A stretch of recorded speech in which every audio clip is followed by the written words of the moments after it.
Oke, jadi di sini kita akan coba belajar ya OPD, khususnya di bab pertama nih distilasi biner. Nah, di sini gue mau coba bridging materinya dengan kita mulai dari basicnya tuh apa itu OPD ya, pemisahan divisional, baru kita terjun ke distilasi biner. Nah, yang pertama banget nih, apa itu pemisahan divisional ya. Nah, pemisahan difusional. Nah, yang namanya pemisahan ini ya, ini kan kita memisahkan campuran ya. Nah, sedangkan apa itu difusional? Difusional itu dari kata laju difusi. Nah, laju difusi itu adalah semacam perpindahan partikel atau zat ya, partikel zat dari daerah konsentrasi tinggi ke rendah.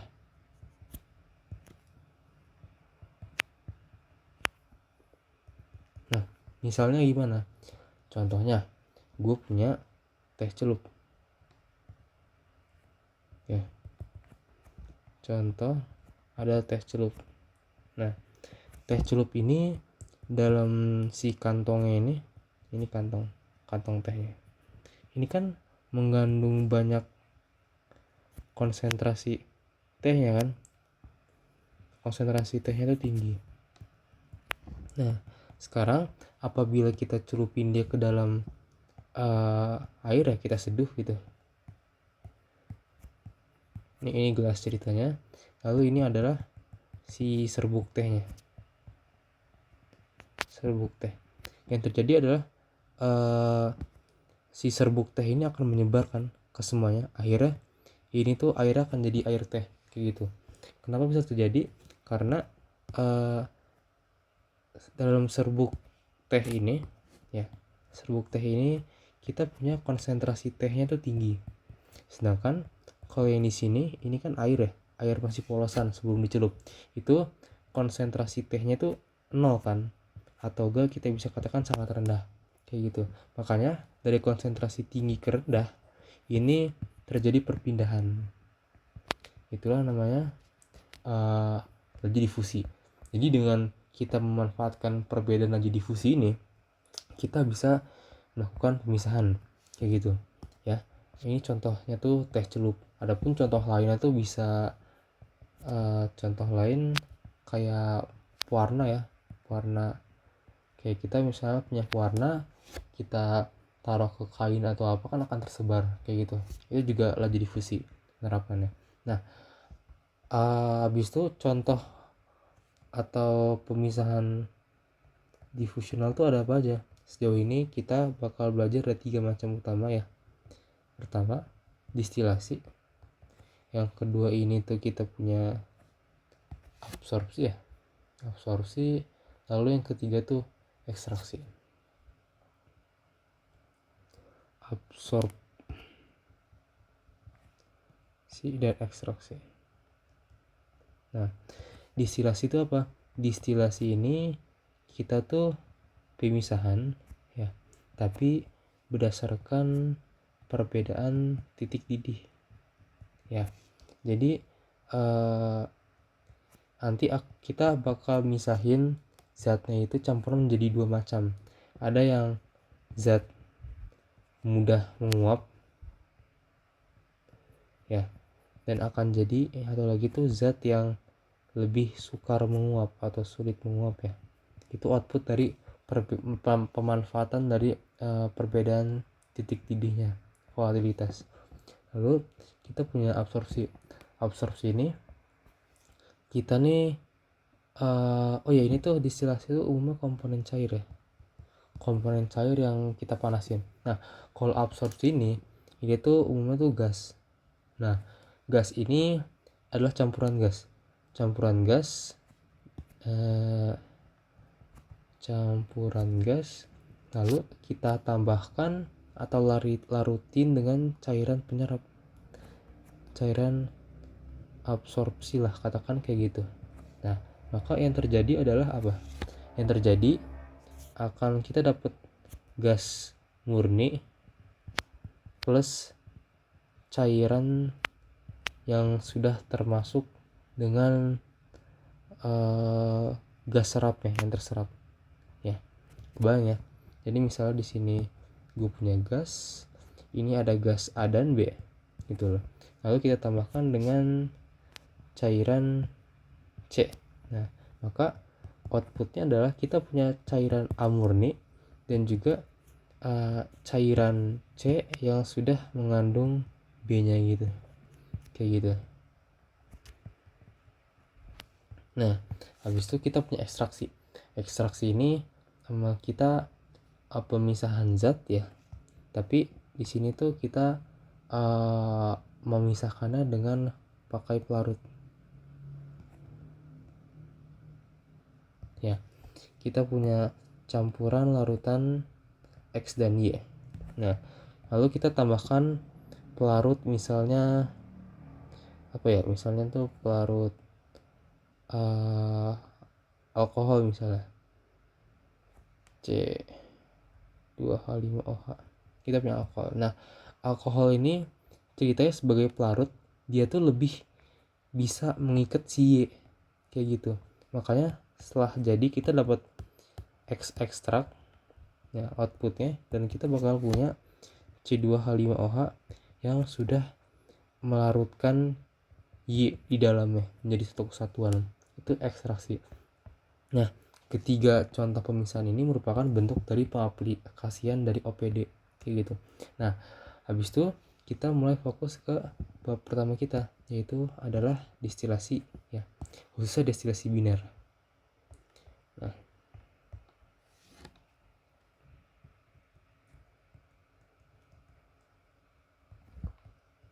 distilasi biner. Nah, di distilasi biner ini kita coba memisahkan berdasarkan apa tadi? Perbedaan titik didih ya, betul. Nah, umumnya unit dari distilasi biner ini kita sebut dengan kolom distilasi. Ya. Kita nama alatnya kolom distilasi. Nah, kalau di gambar kita umumnya kita bikin kayak gini. Kita punya lonjong. Lalu kita punya yang masuk, betul. Lalu ada yang keluar.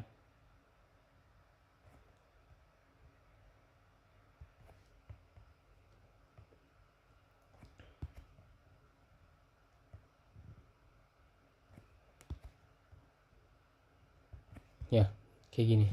Kita sebut ini dengan kolom distilasi.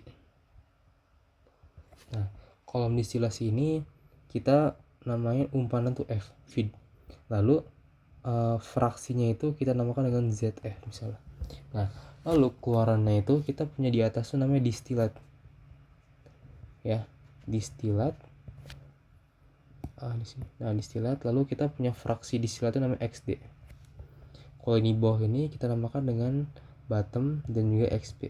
Nah, cuman ini tuh bentuk penyederhanaan dari kolom distilasi. Aslinya ini kolom distilasi itu lebih lengkapnya kayak gini.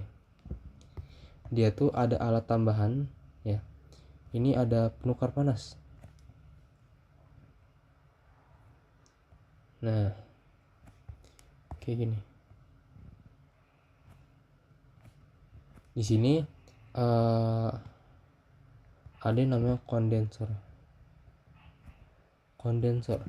Lalu di sini kita baru punya si distilatnya dan juga fraksinya XT. Di sini kita bakal punya ada penukar panas juga, kita sebut dengan reboiler. Ya, penguapan kembali. Nah, ini si reboiler ini ada yang kita masukin balik ke dalam kolomnya. Di sini kita punya B, kita punya XP. Ya. Jadi ini gambaran dulu. Lalu, nah jadi kita review lagi. Ini apa? Ini umpan. Ini nama alatnya kondensor, ini nama alatnya reboiler. Ini bottom, ini distilat. Ya. Terus di sini tuh juga biasa ada garis-garis. Kita sebut dengan stages. Garis-garis kolom. Kita sebut dengan ini tuh namanya stages. Atau stages tuh ada dua macam. Ada yang namanya tray, ada yang juga namanya tuh pack. Tergantung jenis dari kolom distilasi ini pakai tray atau pack. Nah, dari sini kita kan punya ini sebagai input ya, in. Ya. Terus kita punya ini sebagai out ya. Out 1. Ya, katakanlah gitu. Yang ini kita punya out 2 ya. Misalkan ini kita jadikan sebuah satu kotak besar ya. Kita gak lihat ini. Nah, berarti kita bisa bikin neraca masanya. Neraca masa total gitu ya. Neraca masa total ini berarti kita kan nggak ninjau fraksinya kan, karena semua itu satu karena total. Makanya kita dapat F feed sama dengan distilat ditambah bottom. Ini persamaan pertama kita. Nah, lalu sedangkan ya kalau misalnya kita di sini di umpan ini kita punya senyawa misalnya etanol dan juga air. Ya, ini A, ini B.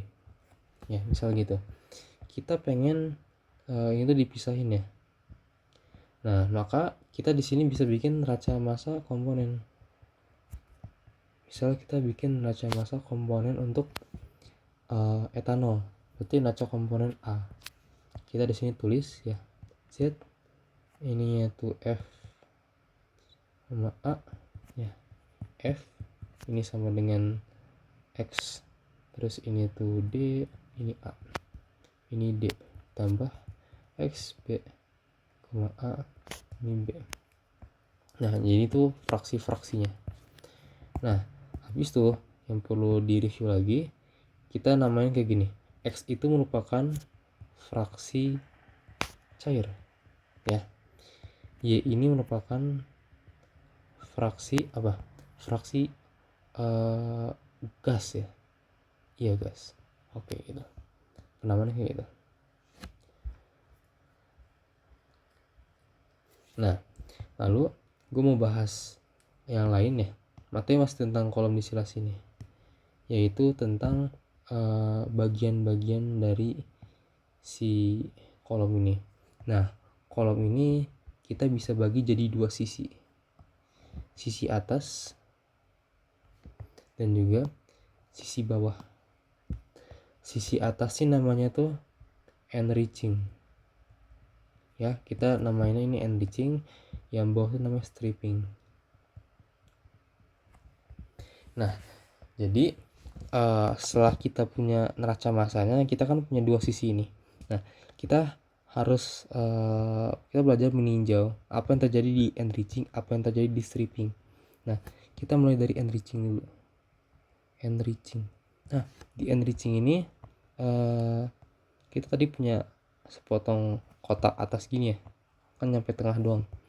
Lalu dia tuh ada kondensornya, ada kayak gini. Nah, katakan di sini ada feednya lah, terus ada yang turun. Nah,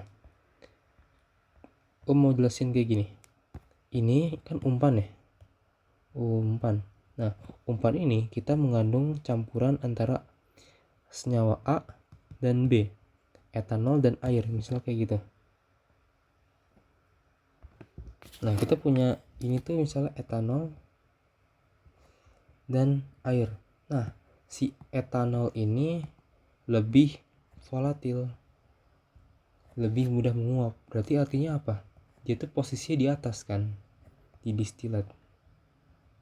Nah, kayak gitu. Jadi ketika katakanlah ini kolom itu panas, ya dipanasin. Nah, nanti otomatis si campuran antara etanol dan air ini itu akan terpisah. Etanol akan menguap, yang apa sih, si B-nya tuh air itu bakal turun. Kayak gitu. Nah, turunan tuh gimana? Jadi di sini tuh ada yang namanya stages. Kayak gini. Ya. Ini misalnya contohnya tray. Nah, jadi kalau misalnya kita di sini ada etanol nguap, dia tuh bakal lewat sela-sela ini. Kayak gitu. Ya. Habis itu dia masuk karena dia uap, dia masuk ke dalam kondenser. Nah, di kondensor itu yang terjadi itu adalah reaksi apa? Fasa uap menjadi fasa uap menjadi cair, ya kan? Jadi kondens. Nah, kita di sini masukin uap alias Y. Ya, betul. Terus keluar jadi cair kan? Cair jenuh. Cair murni jadi senyawa X.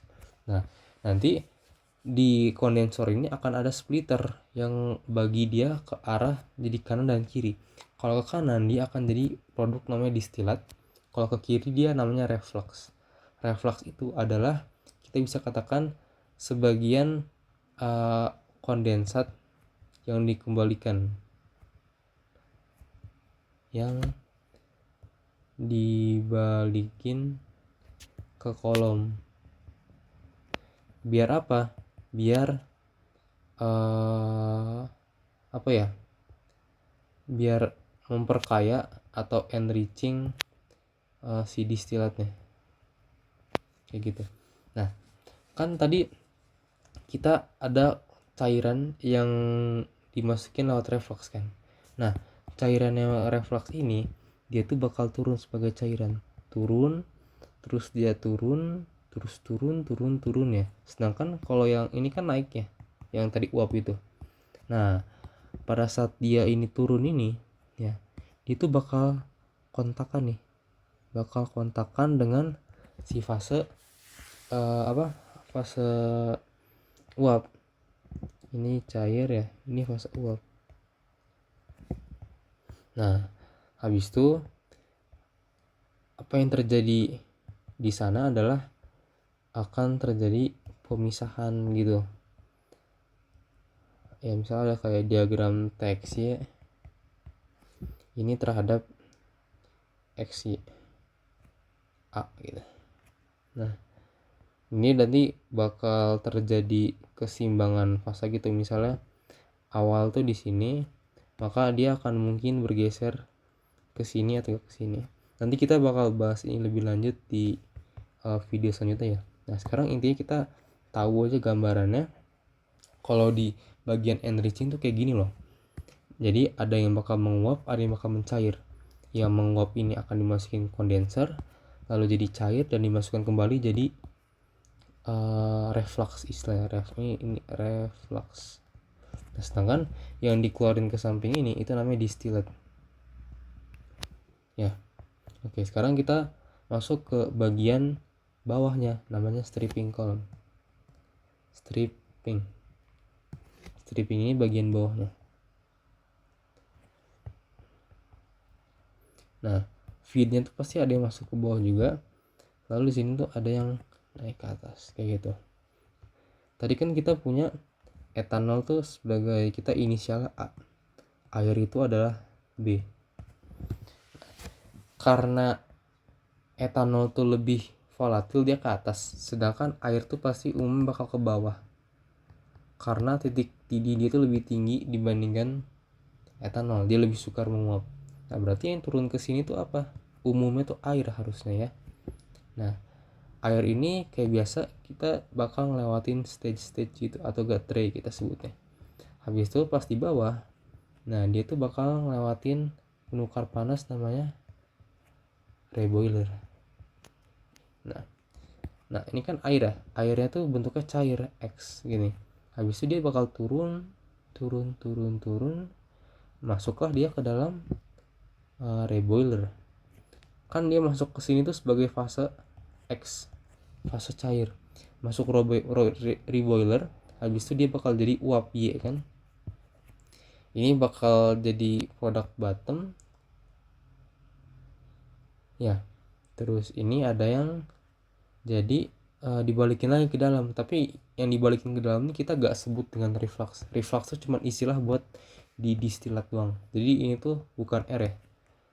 Nah, Habis itu kan dari sini kita punya yang sudah dipanasin ya, berarti di sini kita bakal muncul uap ya. Nanti uap itu kayak biasa bakal naik ke atas juga, set set set. Di sini bakal jadi kontak kesetimbangan fasa uap cair.